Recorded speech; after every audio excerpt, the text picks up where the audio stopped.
She said get out to the Lake District. There's beautiful views there. Really? Really? Where? Where's the views? Where? Now this road will eventually take me, with all its potholes, to Hardknott Pass. Hopefully we won't have to keep stopping and starting because of different, obviously, traffic coming the other way. It's all going to be fun and games. But yeah, and it is a very pothole road. It's the type of weather, isn't it? Oh no, come on. Let me just reverse.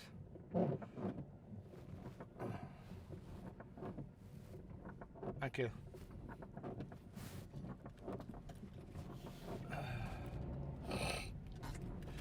You get these people, they're shooting along, which isn't a good idea. They're not looking at the environment around them as in situation awareness. So it was clear that if he braked a bit earlier, I could have just got into that. So I just told him, move back a bit, mate, and I'll pop in there. No hard gun, no one's going to be crying. It's like no one owns the road, we can share it. Oh, look, another cattle grid in between the little village. Whey! Which is great. So yeah, Hardknott Pass. I've been up Hardknott Pass before, but I'm not sure if I've been this way or the other way. So I'll find that out in a minute when the sat-nav tells me. Continue. Everything's putting my sat-nav off. It's alright, I'm trying to concentrate on two things. Oh bless. Where's the hiker? There you go. Oh, that wasn't a hole, that was a cavern.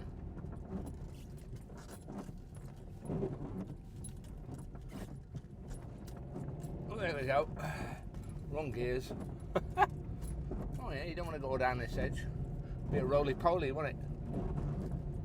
So yeah. So we'll just gently go along. I'm not in a rush.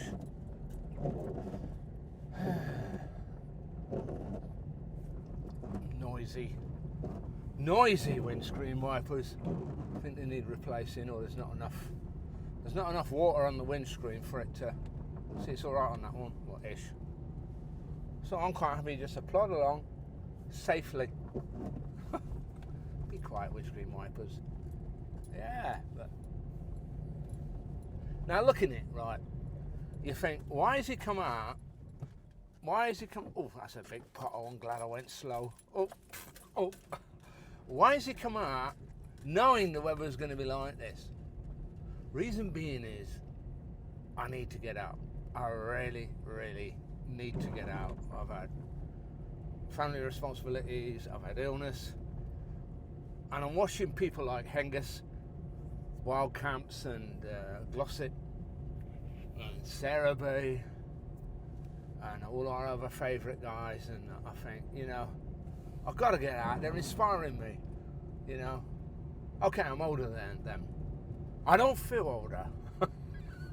I feel younger, and that's the main thing. I need to get out. Once you've been wild camping a few times, you get a bug where you definitely need to get out.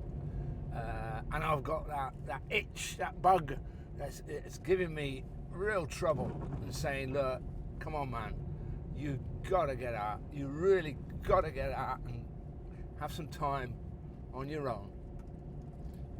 Talk to yourself, be it with a camera.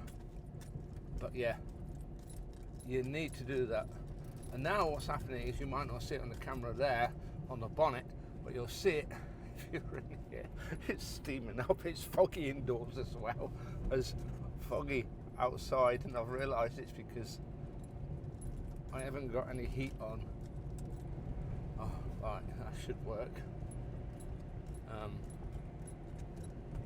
So yeah. Oh.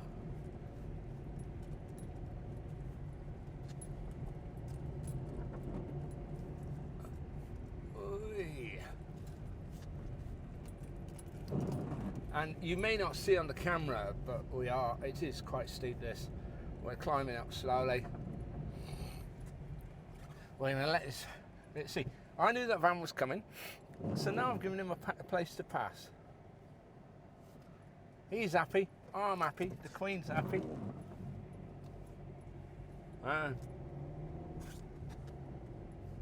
We've got to respect the fact. He even thanked me. And what a lovely beard he had. A lovely beard, a big black beard. Oh yeah.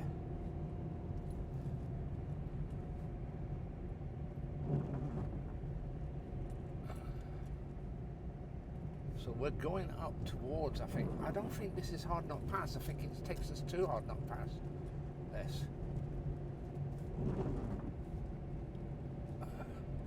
It's lovely and steep. I didn't think there'd be that many people out, you know, because it's a weekday. What day is it? I don't even remember. Is it? I think it's Tuesday or Wednesday. No, it's Wednesday. It's Wednesday. So, yeah, it's Wednesday.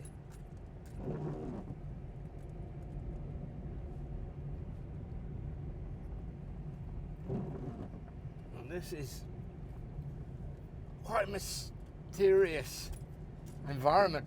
As you can see, it's all fog and mist and low cloud, and it's another big pot. Oh, missed it. Thank goodness. Yeah. So hopefully we'll just keep plodding along. Oh, I know this is good for the windscreen. It's not good for me. I don't like heat. I hate heat. I like cold. I like to be in the fridge. But I've got no choice. It needs to be. So we'll push it up here. Oh, here we go. What's he going to say? Is this talking to me or not? Oh, first gear. Be careful, it's not end up being like a cliff. Yeah, so it's quite interesting this. Well, I've got 2 miles before Hardknott Pass.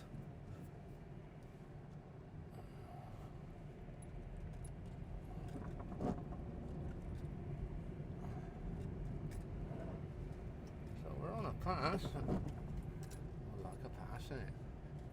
Now you think, why would you just use a magnet to hold on to a DJI Osmo Action 4 that could easily slip in the rain? And I think you got to take the risk to get the footage. Now, I will sync what I'm saying inside with the DJI mic to the footage. It's not actually attached. I haven't bothered to use the wireless attachment on the DJI because I don't think that's a good idea. I know that's waterproof, but I don't believe the DJI mic system is actually waterproof. So yeah, but this is looking really cool. I don't think I've been on this road before. Watch out for the potholes.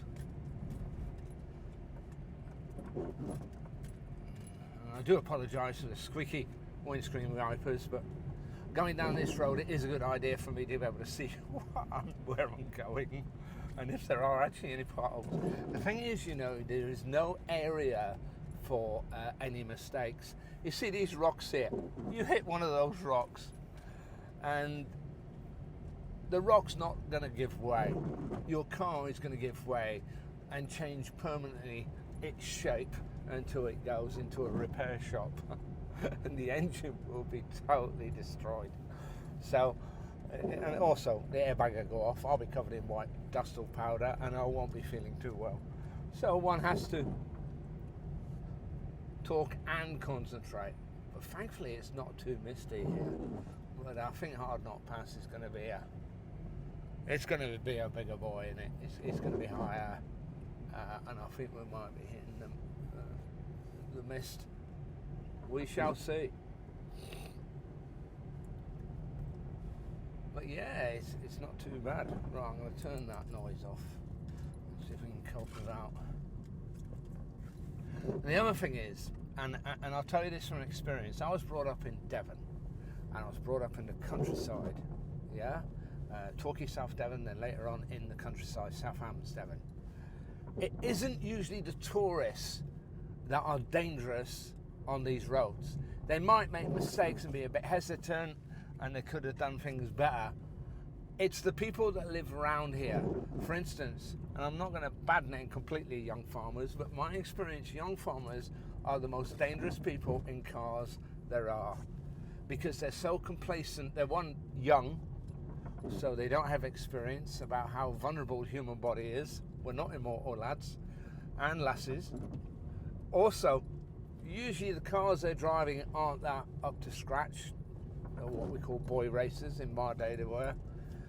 Also, added to that, they will drive at a ridiculous speed along these roads. Why? Because they're used to these roads. However, you can't always take into account environmental conditions, black ice. You can't take into account what the other driver is going to do. What you assume he should do might be totally different to what he will do. And I learned very quickly that it's better to drive cautiously, to be aware of your environment, situational environment especially, and just take it easy. There's no mad rush. Yeah? As my gran used to say, God bless her, there's no need to rush to your coffin. It's waiting for you patiently. Don't worry about it. You will get there in the end. And that's very good advice. This is wet, misty, but yet it is beautiful. This is absolutely lovely. I'm starting to feel regenerated already. I've not even done any hiking yet. I will be. Now, how long have we got left? 0.6 miles to Hardknott Pass. So we'll keep going.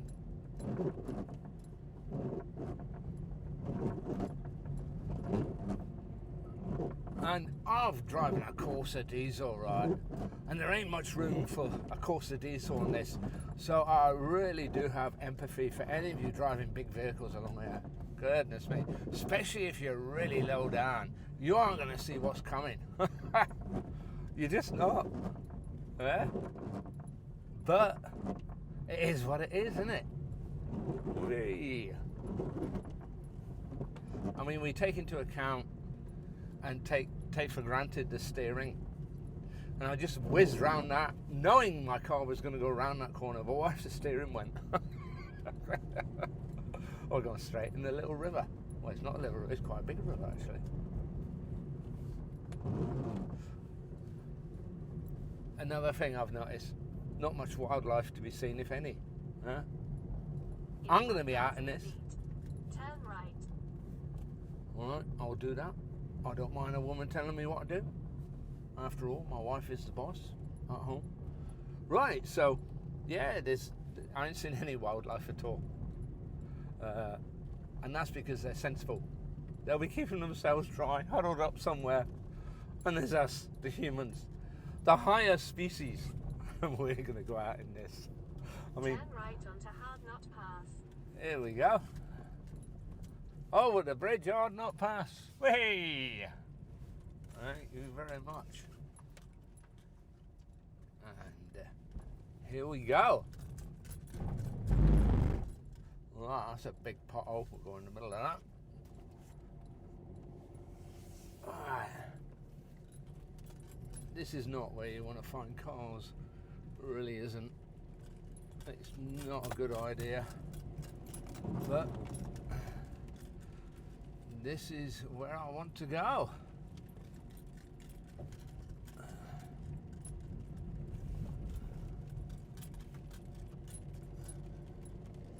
And this is where I'm going.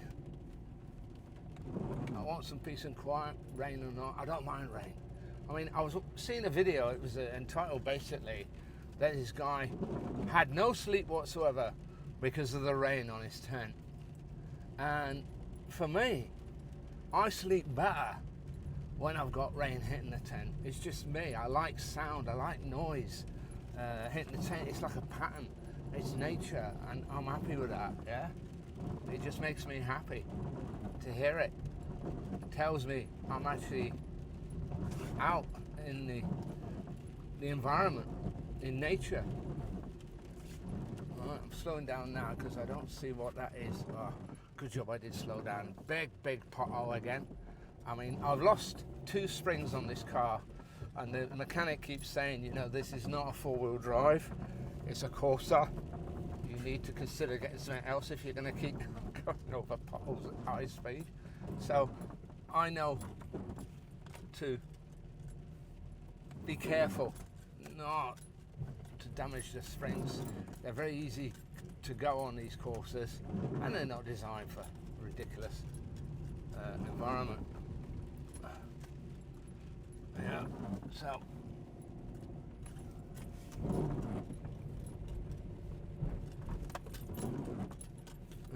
come on, you can do it. Thought so. Yeah, so you just gotta keep. Whoa, that's a bend I wasn't expecting. Whee! It's all good and fun. Once I leave it in this gear now, just plod along. It can do it. And believe me, you may not understand or appreciate from a camera point of view that this is steep, but it is one of the UK's steepest roads there is.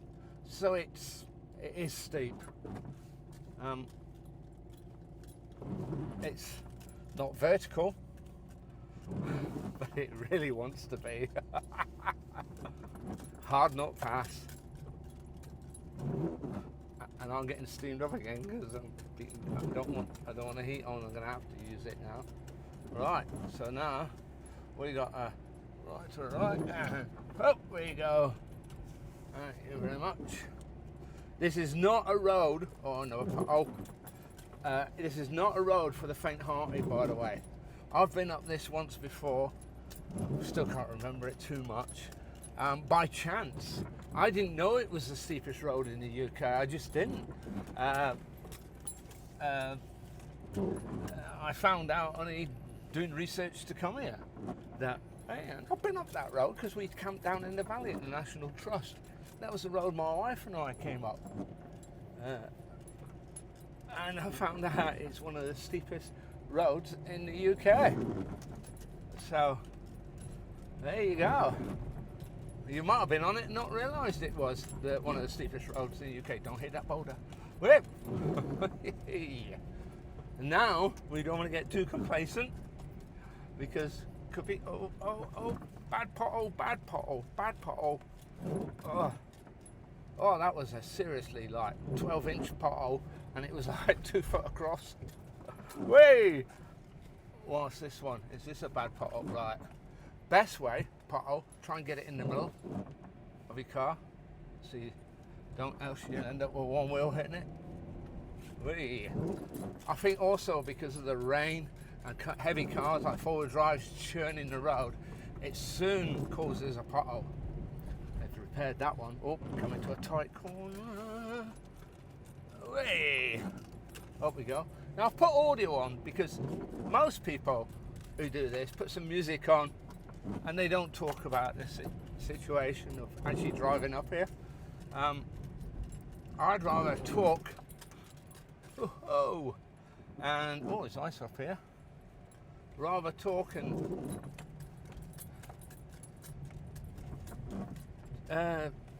say how it is, what it's like, because it gives you more of a feel. You know, hitting the potholes, slowing down, not the smoothest of drives. But this is, goodness me, don't let my mechanic see me doing this, please. I'm going to get in a lot of trouble with him. He's already peed off with me. Right, I am in a sauna here. Okay, all right. So, and by the way, it's so quick you come across a pothole. If you're going like a madman down here, you're going to damage your car because you're not going to be able to stop. You're going to slide into it, and that is not what you want. Not what you want at all. And now we've been at the top clearly, now we're going this down the steep way. And by the way, you don't want to go down to the left. It's a real big drop. I don't think I would survive it, and neither would the Corsa. And I'm getting braver at heights. Wild camping has helped me to overcome my fear of heights. Not completely, I've still got that wisdom. Oh boy, this is a corner. Look at this for a corner. All right, so I'm gonna have to do it wide and then do it tight. Yeah, because you do not want to be going over that. There you go. Look at that.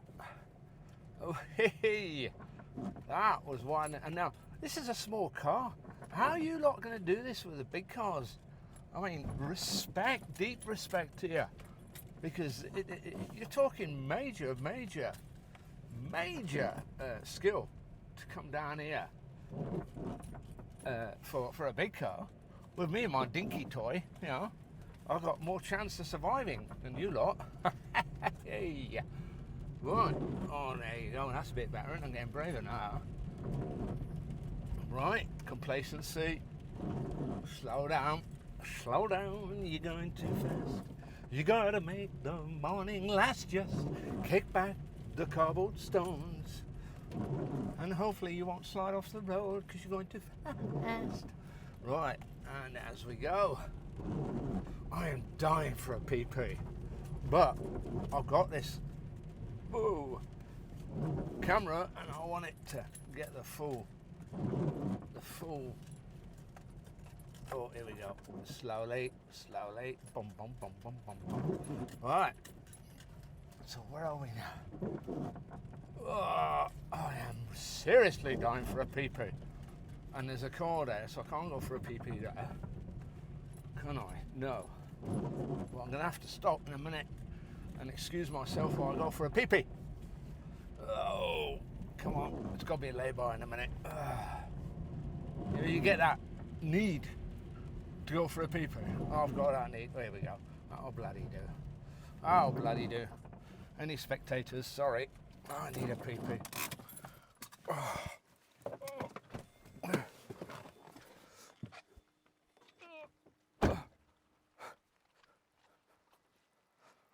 I need a PP. PP over, thank you.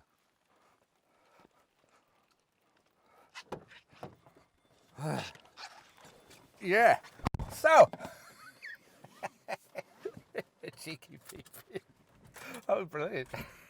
Oh, so relaxing when you go on PP. Anyway, change the subject. Let's get back on the road. Wait.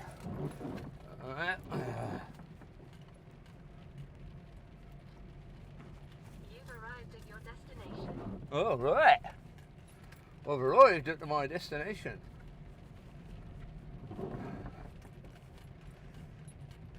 Well, guys, thank you for spending time with me. There's my destination. Hey! So we're here in the Lake District. Looks like I chose a fantastic day for a wild camp. I'm not going to get many views, but when you get that itch to get out here, you just got to go. I knew the weather was going to be pretty dicey. I knew there weren't going to be many, if any, views. But I'm out here, and to be truthful, just the drive up made me feel a lot better. So, yeah, I'm going to find myself somewhere on this hill, mountain range, somewhere to pitch. Going to get myself something to eat, relax. Now, the positive side to this is there's not many people around. The only audience I've got at the moment are my friends here, look. The sheep. That's all I've got. Just the sheep wondering what the living daylights is he doing. And I've got my friend here, look. He's been following me for quite a while. So I don't know why he's following me. but he is definitely following me, and he's quite a curious sheep. Very curious, aren't you, my friend? Very curious, aren't you, eh? Are you curious? Not that curious, eh? Bless. So, I'm out, I'm happy. Could the weather be better? Of course it could, but it's all an adventure. So I've decided to set the tent up here. It doesn't look flat, but actually it's flat on that area here. The hill obviously is coming down, but it's flat in that area. Just a little area. It's more like a cradle for me. So I won't be slipping either way. I'll be just down in that little hollow.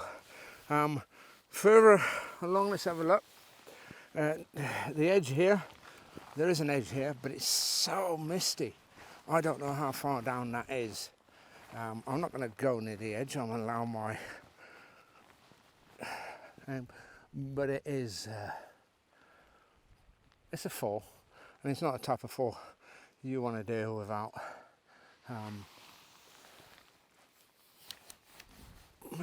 Well, with nothing. Parachute ain't going to help you, is it? By the time it deploys, you'll be a pancake. So yeah, so it's starting to rain. Let's get the tent up and see what we can do next. Basically, the main reason is, if you look here, I can't be doing with that I thought was a cloud. It's not. It's a hill or a mountain, and there's actually all the way along a ridgeline there. It's gone. It's disappeared. I don't know the area well enough to risk it, and I'm not here to cause the mountain rescue to come and collect a body or an old guy that's injured. It's called using common sense. We all have to do it sometimes.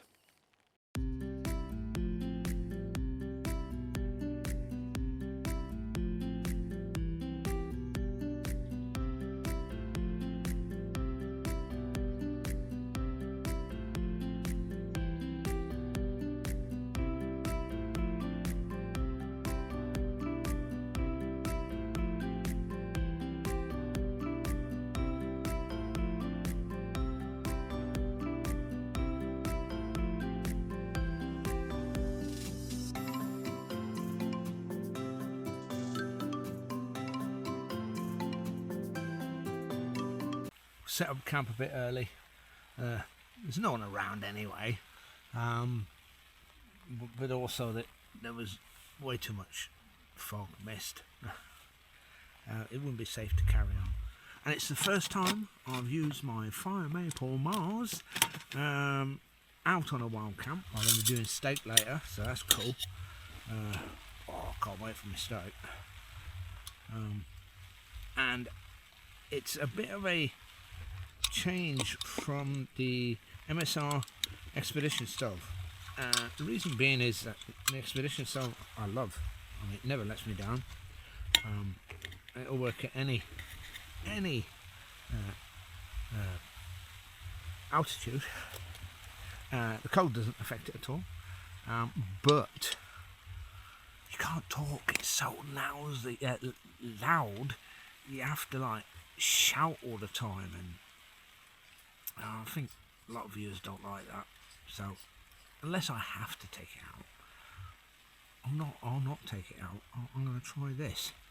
So this is the Firemaple. I mean, okay, overkill with the canister, but I got 6 for 6 or 12, really good deal. So I thought, why not?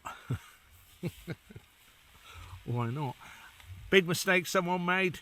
One of the YouTubers, he was doing the reviewing the Firemaple. I think he was reviewing it, and he left this on. And then when it came to putting this on, it don't fit, does it? It didn't help him at all. So he left that on. Then he had to somehow get that off while it was hot. So always remember, this is for like a frying pan or whatever. It's not for when you're just using the stove. And remember also, take out the plastic bowl. Good idea, isn't it? Right, So, treated myself. Look at this. Whoa, yeah, get in there. So, first of all, we'll plonk some water in. Make sure it's enough for my cup.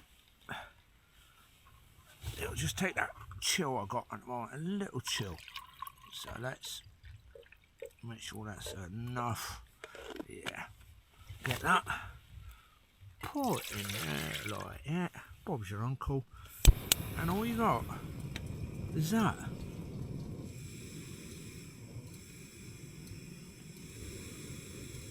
That's brilliant, isn't it? Let's put this on and get some water boiled. And it's warming up the place a little bit. I could feel that straight away.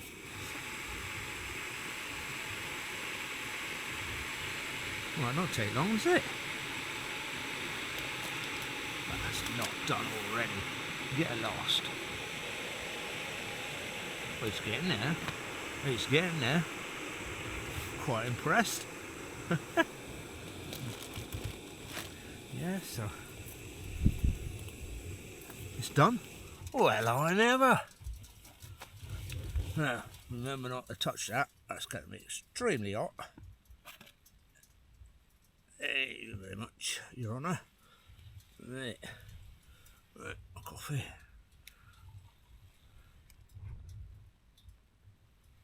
Alright, not much of that's evaporated, that's good. Now, I would always suggest putting that back on there because there's more chance that you're not going to hurt yourself than leaving that bare. Because if you slipped in the tent and went to grab, you know, like to balance yourself, you might burn yourself on that. So put this on. It's the best thing to do. So now, and that was quick. I mean, it was only a cup, but even so, that's fantastic. Now I can relax.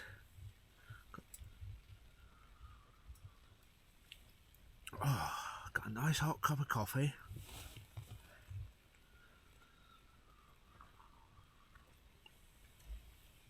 Oh dear, that is nice. I found Jack Link's beef jerky. Jack Link's beef jerky. And for me it's halal. I'm quite impressed. Just looking at that sign there in the corner, it says halal. Just out of interest, if there's any of you guys that go hiking that need to eat halal meat, on the way to the Lake District, Euro motorway shop, on the motorway though, and there was a 5 litre of water. I think it was $1.77 as well. So there you go, look at that.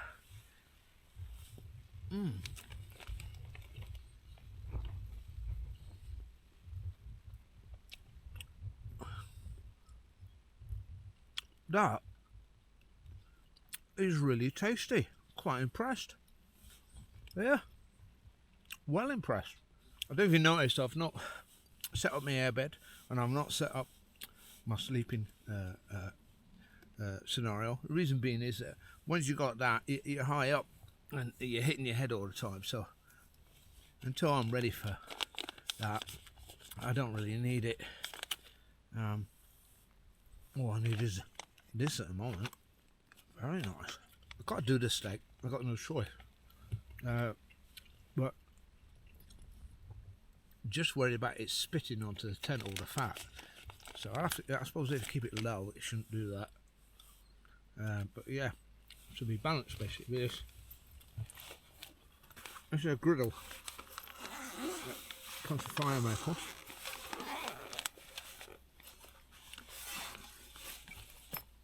I think they're about 30 quid, this griddle. However, I got it for free. Now, Firemaple never get anything away for free, but I got it for free. And there was a reason why I got it for free. And that was because I bought a lot of products off Amazon, and one of the companies contacted me and said, look, if you do a review, we'll give you a £30 Amazon gift voucher. Will you do it? I said, yeah, of course I'll do it. So I did it, sent me a gift voucher, and I bought myself this griddle. Now, the great thing about it is that you can actually undo this. There's a plug, a screw there, yeah, there, and you undo it, and you turn that round, and you make it into like a drain. So when it's all the fat, it goes through that hole, and you can put it into a receptacle. So then you have leaner meat and that. For me, I'm not bothered, but it's a good idea. Now, these handles are handy. I didn't think, because this is all aluminium and this is steel, aluminium all heats up the same temperature. Aluminium, that's what it does. But this steel, when you hold on to it, it's you can hold on to it. It's not going to hurt you, which is a clever little thing. And non-stick, it is non-stick. It really is. You just have to be careful what you're cleaning it with. So what I'll be doing is, if I take this off, the idea is you put this here on there. Now, the only thing you've got to be careful of is obviously this diameter compared to this diameter is big difference. So you just got to be aware, if you're going to use it with the Mars, the Firemaple Mars, that it, balance it right, and don't, because if it does go, automatically you're going to grab hold of it to try and stop it. You don't want that. But yeah, so that's fine. That's there. I'll put my steak on, and Bob's your uncle. Lovely. When you're out in the cold, clagged in with mist and cloud and rain, and thankfully we've got a little break from the rain, this looks really appetizing. I don't think my wife will find it appetizing, but I'm gonna. Just listen to that.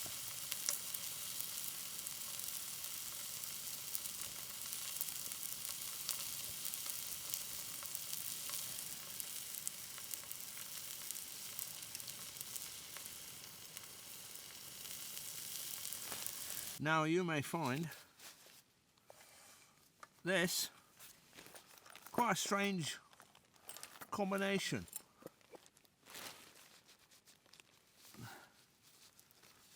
And this is steak with fruit. But I must be pregnant or something. I think the combination is... Oh, fat. I love the fat.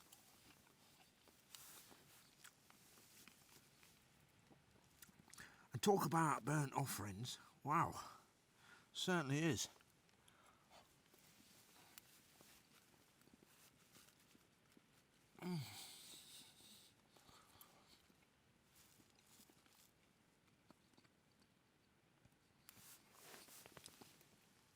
Wow. That cooked reasonably quick for a steak. At home it takes forever.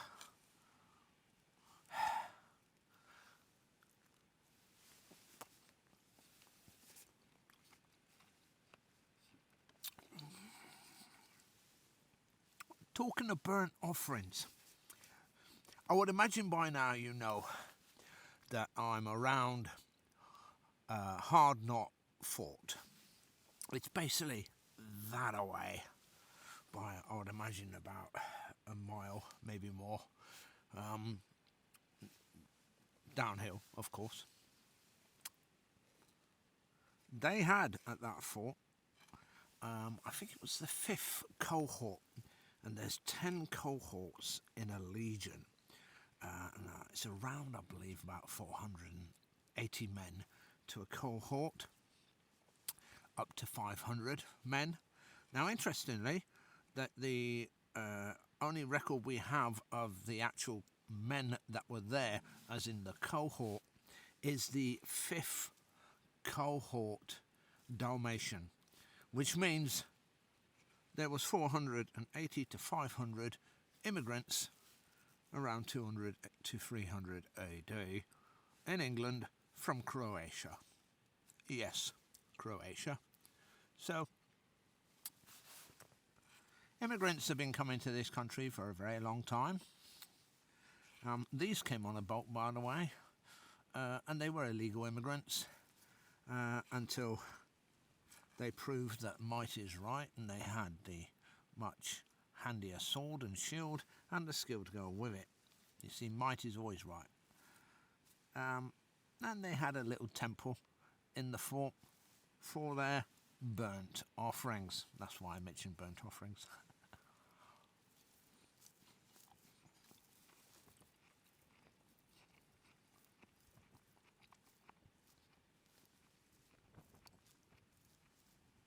Now, tomorrow I'm hoping to go down and have a look at it. I mean, yes, even if I'm going to get soaking wet, I might as well go. I'm sure you've seen it, most of you, the Hardknott Fort, but it's an interesting fort, and the foundations are still there and parts of the walls, so it's quite interesting. And why come all this way and not see something that was very important to our country for at least 300 years in history?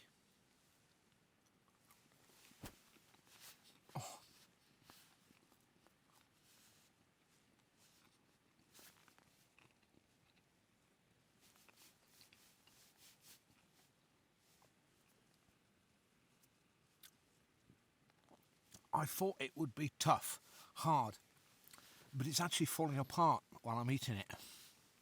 I mean, it's well done. Yes, there's no need to applause, but it's most certainly well done. But this complements the meat. It really does.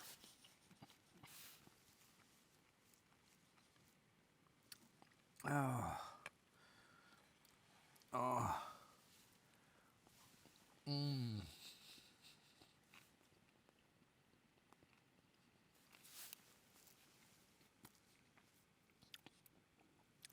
I mean, the weather hasn't changed that much over the last 1,000 years. So I can imagine those chaps having to live there and work here as soldiers. The Hardknott Pass, they would have marched up and down that multiple times. I mean, they must have had some right stamina.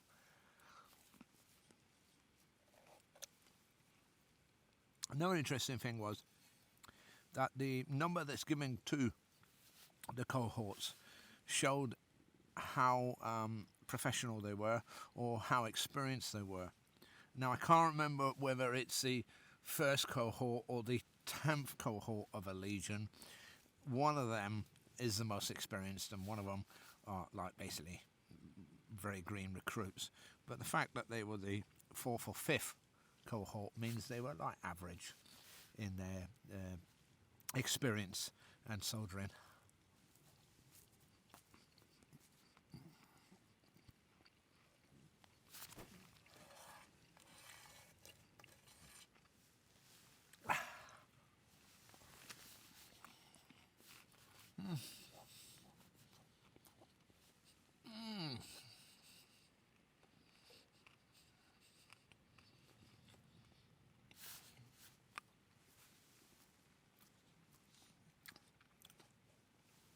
And by the way I'm eating, which is lying on my side, the Romans used to do this with the chaise longue, the long chair, and they'd lie on their side and talk to each other, and they would eat this way. And they insisted it was good for their digestion. I've never had a problem with it.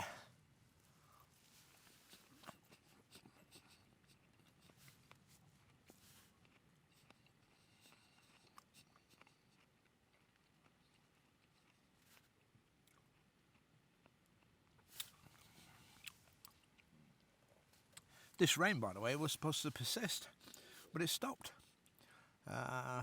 which is a good thing. It means hopefully with a little bit of wind This could dry off a bit. I'll pack it. Be grateful for small mercies.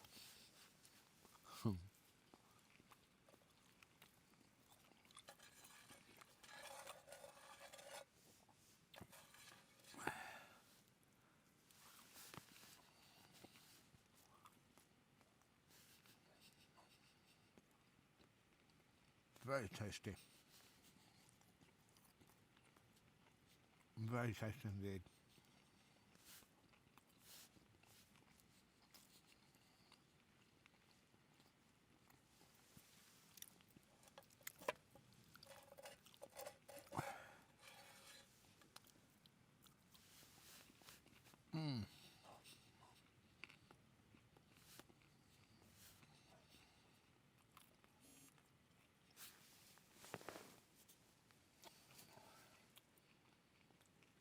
Oh, it's telling me to get up and move.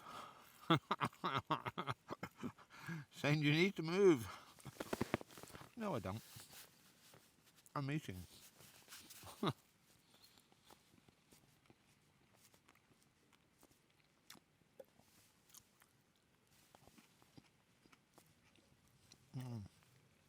This is beautiful. I don't think I can resist it. I think tomorrow there's going to be another steak on. Oh, tonight.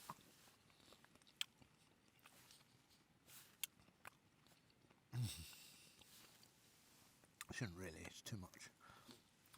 No, have it tomorrow.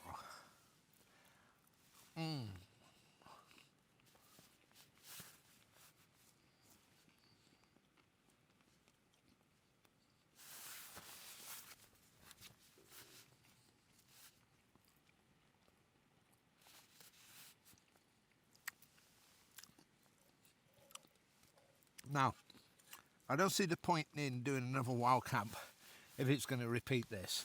If it's going to be totally clagged and foggy and rainy and I can't see anything, then it would be, in my opinion, a bit silly to do it. But there's other things I can do. Like I said, I can go to the fort, do a bit of filming there. And I was reading about is it a cathedral quarry? That's not too far, about 8 miles away from here, 10 miles. I think I'll have a look at that. That looks interesting. And if the weather's the same, then I'll mosey on back home afterwards. My wife would be happy because she gets nervous when she's by herself. You know, she's very kind to let me go, you know. She always is a very giving person, but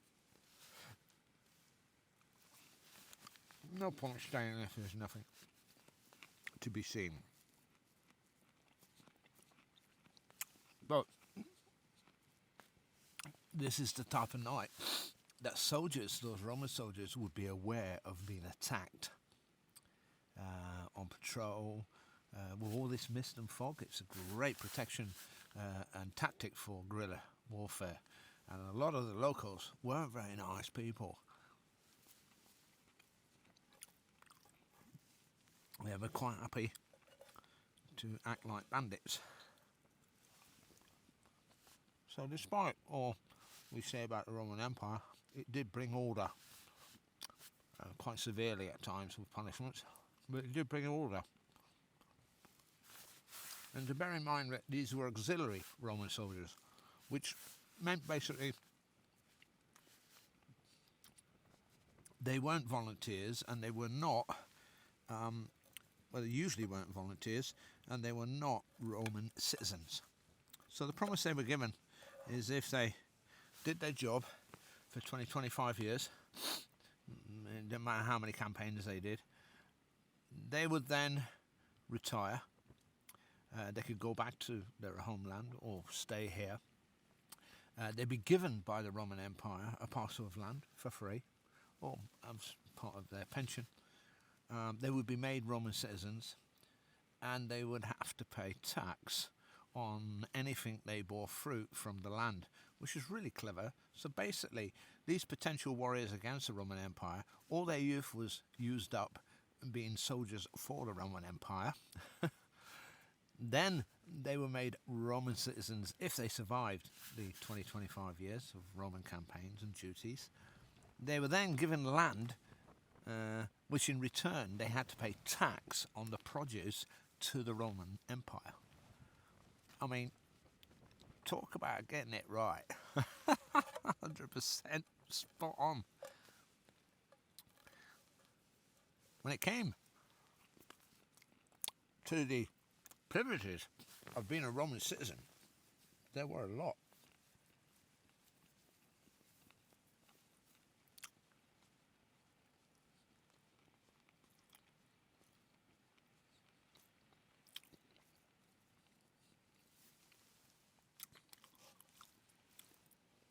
Your life, if you weren't a Roman citizen, was worth little to nothing, and your life could be taken at the whim of any governor of that area.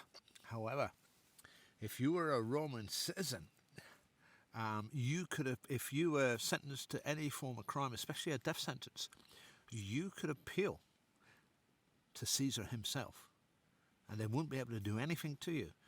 They'd have to take you to Rome to be in front of Caesar and for Caesar to give judgment.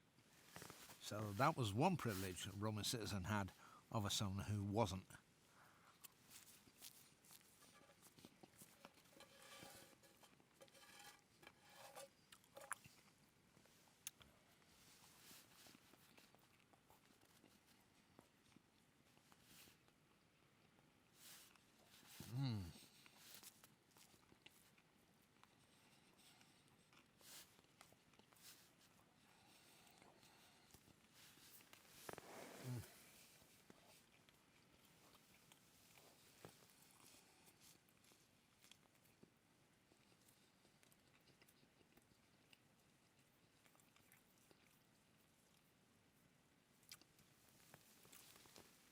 Right, so I'll love you and leave you there.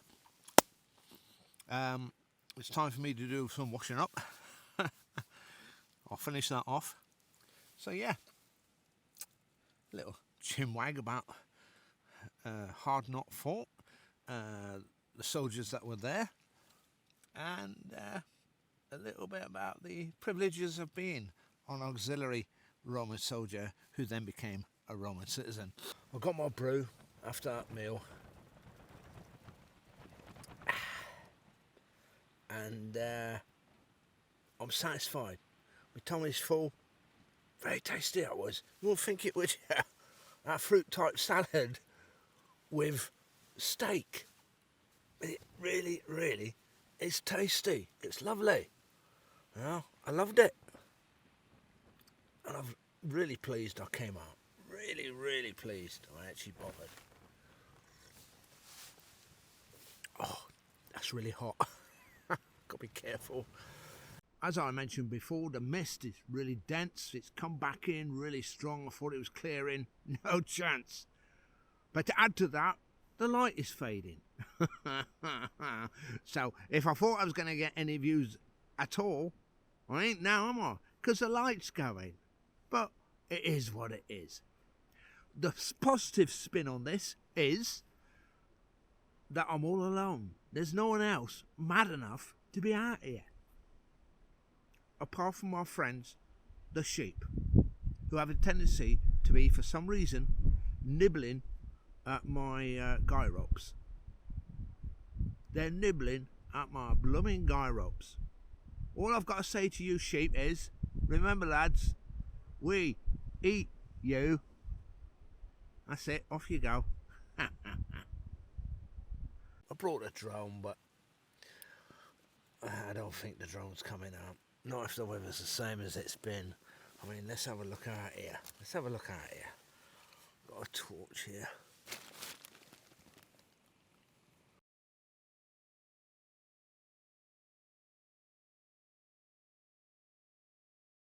Still all clagged out. So, we'll have to see. We will have to see. Bought this. This is the Olight torch. It's called the Warrior. Really, really good torch.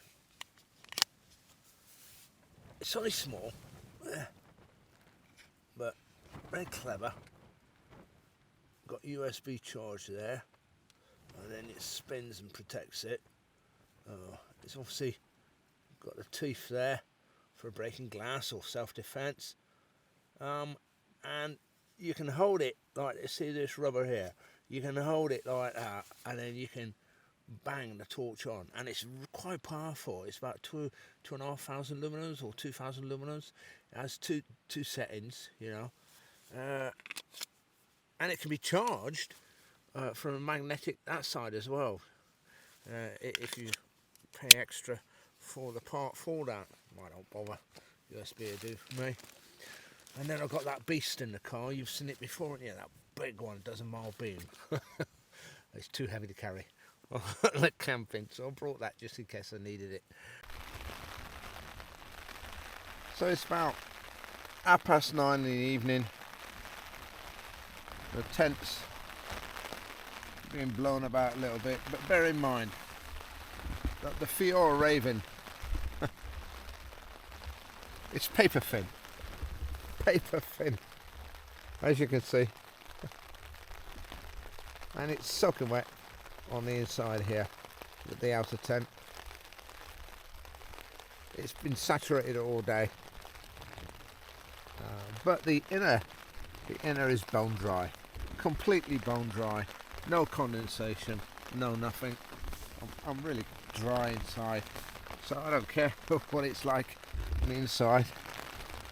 I don't want to be banging this now, because that water there will drip all over this, so I'll just let it do what it's got to do.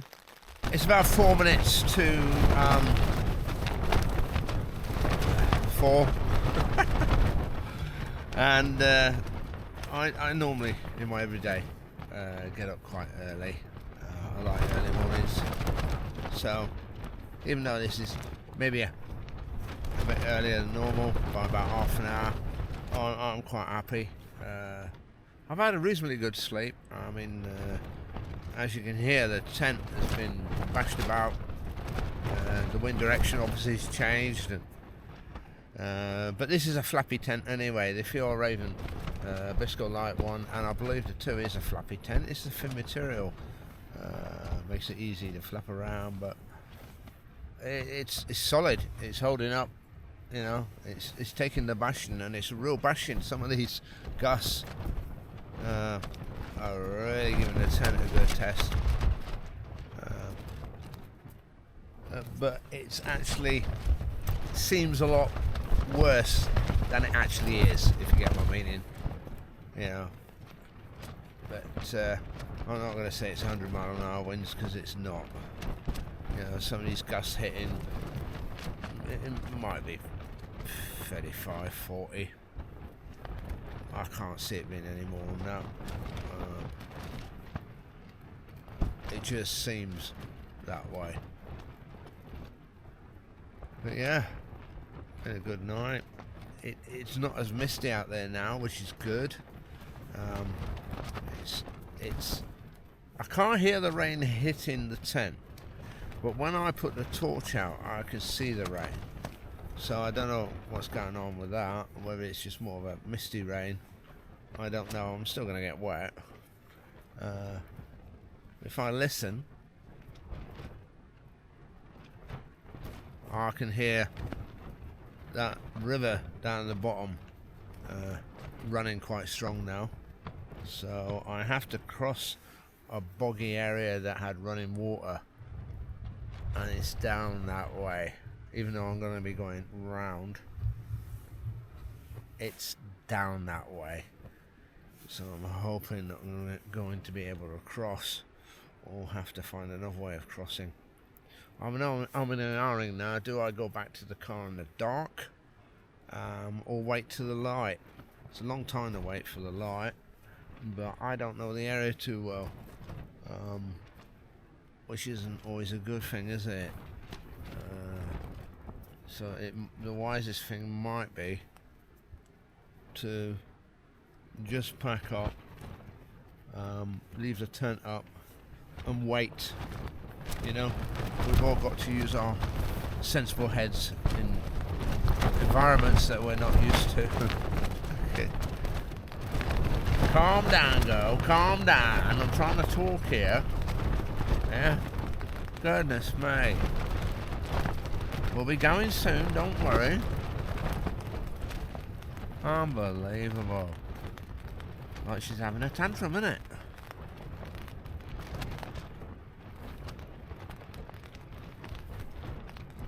It's been an enjoyable evening though. It's been a change. I mean, don't get me wrong. I would rather have lovely warm evenings, lovely sunny days, clear blue sky. Well, not entirely clear blue skies, but nice white fluffy clouds in between clear blue skies, you know, and beautiful views. But when it comes to wild camping, it's not always going to happen that way. So it is what it is, as I've said before, and you just got to take what you're given and be appreciative for the fact you're given that. So yeah, I'm quite fresh actually. Definitely want a pee-pee again, and I think I'll put a kettle on then.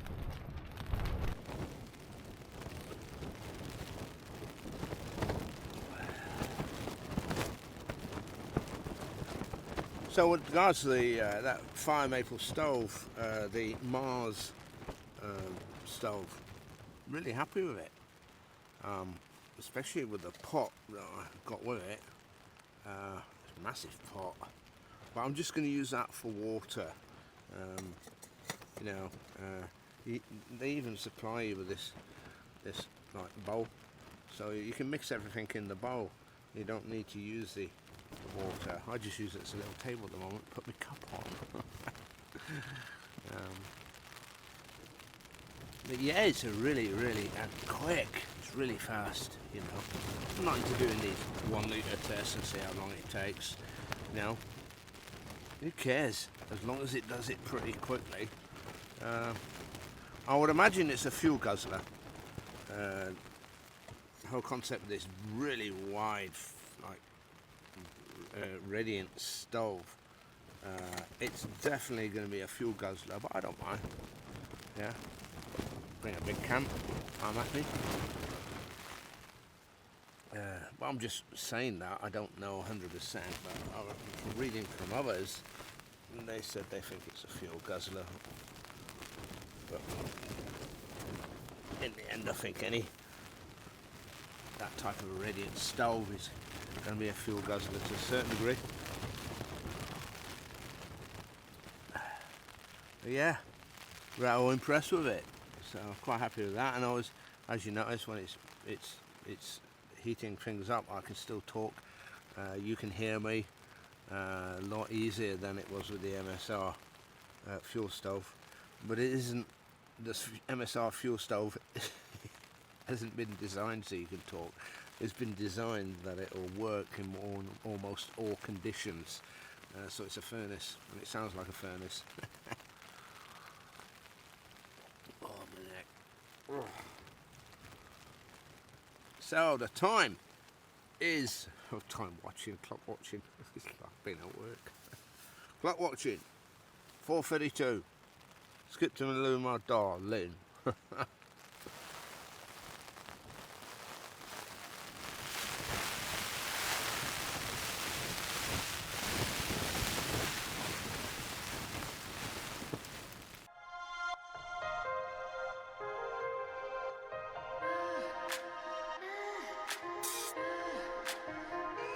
No, I can't believe this. It was so foggy. I knew I ain't walked far, but I decided to stop because it was just getting too clogged. It's Hardknott Pass. It is Hardknott Pass. And guess what my car is? It's there. So all I've done is I've walked up there. I remember turning right. It started getting foggy. And I've made a backtrack, got here, it's all clogged out, and I said that's it, I'm not moving any further. If I'd started walking up, scaling up that, right, and it was that foggy, I just would not know where I'm going, and I could just make one bad step, misstep, and that's it, that's me done. You know, so it's still a wild camp. It don't matter where I was. In the end, it's all the fun, innit? Now, I can't believe this. Down there, oh, there it is. There it is. That's the Roman Fort. I don't know if you can see it. I've only seen it on Google, but I didn't, well, obviously. So I parked right next to it, really, with the car. But, if we go, there we are. So that there, with those walls, that's Hardknott Fort. I mean, it really does hold a position up here, doesn't it? And it'll be looking down into the valley as well. I think it's Eskdale Valley. Unfortunately, when it came to getting to my car and going to the fort, I realised my batteries were dead for the camera. And then I decided I could not go back along a Hardknott Pass. I could only go down because of the amount of rain that was coming on the road, and part of it was cracked and potholes. I decided to go the opposite way into the Eskdale Valley. Not the greatest of ideas because the sat-nav wasn't working and I got totally lost. I've just got the sat-nav working again, and it's taken me back up to, I don't know if you can see it, Ausweit Brow. So that's going to be an interesting one. But yeah, so sorry about that. Really annoyed about the fact I can't do the Roman Fort, but maybe it'd be a time to take my wife on a nice sunny day. So, you know, can do it next time. But yeah, great adventure. Really silly adventure. But what can you do? I basically did a U-turn up on the hill, and I was facing my car by about 2,000 feet away. But in the mist I couldn't see. So I just stopped. I thought it was safer to do that. But there you go. What a plonker.